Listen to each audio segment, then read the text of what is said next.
Hey you, watching my video. My name is Magicpeople. I otherwise go as Kevin on certain occasions, but today I want to talk about something that is not quite gaming related, and I want to talk about New Year's resolutions.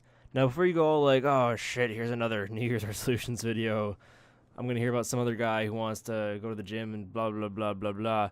Hold on a second, give me a chance. I actually have something to share with you that you might actually find very beneficial in your own lives. So it's not me preaching my goals, it's kind of, I'm going to do that too. But I want to show you guys something that it was pretty cool, and maybe you may or may not know about it, but either way, let's get started here. Now, the reason I chose to do this video at this time was that, come January 1st, there was, I'm sure, a little bit of a surge of New Year's resolution type videos from all the commentators who have like quasi-vlog style, so those who like don't talk about gameplay all the time necessarily. I'm kind of like that, I'd say. But I thought I'd hold off because here we are, January 12th, and it's almost been 2 weeks since New Year's. We're almost 2 whole weeks into 2012, the last year of the world. And, I feel like, as unfortunate as it might be, now is a time where many of your New Year's resolutions may have already been squashed. 1 second. 1 minute.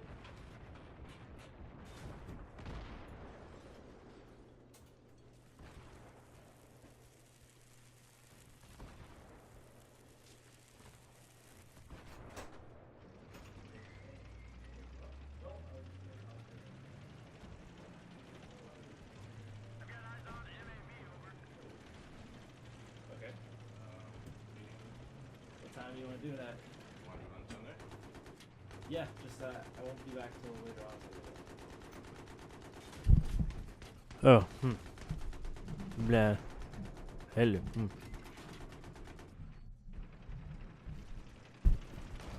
Okay, now sorry for the interruption there, guys. Alright, so we're talking about New Year's resolutions, and what I wanted to share with you guys is something called TED Talks. Now, if you haven't heard of these before, TED Talks is a not-for-profit organization that basically is in the business of spreading around ideas worth sharing. Now, how does this apply to New Year's resolutions and all that stuff? Well, let me tell you. So basically, one of the TED Talks that I've seen recently was, oh shit, no, I think see, this is what happens when you take like a 20-minute break in the middle of a commentary. I think where I left off was saying to you guys, now's about the time where your New Year's resolutions have become broken and you may have, yeah, that's what I was talking about. Yeah, so basically, we're 2 weeks in, maybe you've already kind of botched your New Year's resolution. Well, getting back to TED Talks, this is perhaps a way that you can kind of change your way of thinking about how you tackle your New Year's resolution. Because, like, let's just say, for example, you said to yourself, all right, you know what? I'm going to start going to the gym 4 times a week for the whole year. Well, that can sound quite daunting, can't it? It can also be very difficult. Now, the issue with that is you had a really large and not quantifiable goal. I mean, sure, you can say, like, if I went 4 times a week or not, then I was successful. But, perhaps a better goal is something where you said, like, all right, well, you know what? In the first 2 months of 2012, I want to lose 5 pounds. Now, you know what? That's not huge. I mean, maybe your goals may be different, but that's not a lot of weight. But it's a good amount of weight. Like, to healthily and gradually lose that amount of weight, it's not so much just crashing your body and like changing things. It's developing the lifestyle that supports more fit and more healthy you. Well, that involves your eating, your activity, your sleep, everything, right? Now I'm gonna put the link to this video where this guy explains in his TED Talk the 30-day challenge. It's a really great video. I would really encourage you guys to watch it. It's in the description. I'll probably do an annotation as well. But watch it. It's 3 minutes, not too much time out of your day, and you might get hooked. You might end up doing a TED Talk marathon here. But the 30-day challenge is basically, you either add something to your life, such as maybe you're gonna do a physical activity. Like, say you work, say you're in the working world. I know most of you are in school, but say you work and you work on the 5th floor. Well, take the stairs every day for 30 days. It's small. It's a small, attainable thing that you can do, and it betters yourself. Or you can do something else, like remove something from your life for 30 days. if you find that news, news is very negative, and it can actually, have a bit of an emotional effect on people, don't watch the news for 30 days. If anything's super important, I'm sure you'll hear about it via email, Facebook, and all that stuff. So do you really need to turn on the news and hear about the 3 murders that happened over the weekend, and the rollover and the hit and run, and this person got raped, this person got mugged? As much as it's good to be aware, anything super important you're going to find out regardless. So maybe try eliminating the news from your life for a little bit. Maybe you can just read the politics section of the paper for, news like that, for global news, but maybe lay off the local things, the things that might make you nervous or apprehensive, or, who knows what. It's essentially stuff like that, small things, attainable things that, when you try something for 30 days, it happens to be just about the right time to make something into a habit. This is not a fact. This is just something I have from my memory from, way back when. But apparently, it takes you to do something about 28 times for it to become a habit. And until you hit that 28 times, until you get to that mark, it's very easy to break whatever habit you're trying to develop. I remember back in high school, I was doing cross country. Now, I am not an overly athletic person. In fact, I'm not really an athletic person at all.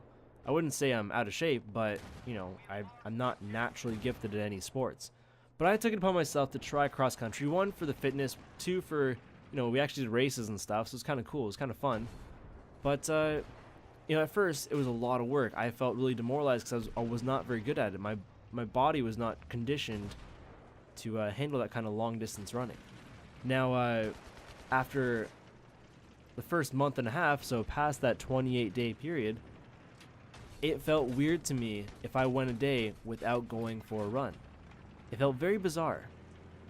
So I thought I'd share those couple things with you. Perhaps you can try to apply this to change your outlook in terms of, your goals. And I mean, regardless of what they may be, if you take things in small incremental steps, you're going to be that much more likely to be successful and to actually, do something. And at the very least, it's always about taking progress in the right direction. Even if you fail, as long as you're making these attempts, maybe you don't get the first 30-day challenge, but maybe in February, maybe the next month, you'll be able to do the whole 30 days. But the fact that you're trying is half the battle, and I think very important, and something that people undervalue. They think that if I wasn't successful, then I wasted my time. No. You trying is a success in itself, a different type of success, but nonetheless a success in itself. Now, to wrap up this commentary, hopefully it's not too long. I'm going to try and find a short gameplay after the fact, like I've been doing recently. I want to talk a little bit about some of my resolutions and some of the things that, to be honest, I have not really been too successful with lately. So, back in student residence where I live and work, I was at home for the holidays. I've jumped right back into my typical horrible sleeping pattern where I'm going to bed anywhere between 2 a.m. and 5 a.m. and sleeping until whenever. And part of that is because I do not have morning classes, so I'm able to do this. But I know for a fact that my personality and my body, I'm much better off sleeping, in a standard 11 to 7, 12 to 8, something kind of along those lines. So one of my goals is to try and get back on track without having to rely on melatonin. Melatonin is a hormone in your brain that helps you feel sleepy, so I've been using that in the past. And it's not unhealthy, it's not a bad thing to use as an aid, but for me it was becoming a solution. So my goal is to kind of stop relying on that, get my sleep pattern back on track. Now, part of that, something really strongly recommended to help you go to sleep is to work out in the evening. So if you work out too close to bedtime, you're going to be all fired up. You'll be pumped, and you'll take a while to get to sleep. But if you work out, say, perhaps after dinner or before dinner, depending on if that bothers you or not, by the time that pumped up feeling wears off, you're setting in around 8 or 9 o'clock. You can unwind, read a book for an hour, do some homework perhaps, and then head off to bed. And again, that requires me to develop habits. I need to develop the habit of working out, going to the gym. And the way I'm thinking about this is that every area in my life that I would like to improve kind of ties to sleep. So let me work through the logic here for you guys. I'm staying up too late, I'm sleeping in too long, I'm not getting adequate healthy sleep. How do I solve this? Well, maybe I'll try working out. Working out ties into my goal of, I want to try and gain 5 to 10 pounds in the next several months in healthy weight. And to do that, you require a good diet. So my good diet helps me working out. My working out helps me sleep better. And I'm sure my good diet would also help me sleep better. So it's kind of a cool little circle there, And by exercising and sleeping better, I'll have more energy when I wake up in the morning when I want to, which then will help my school.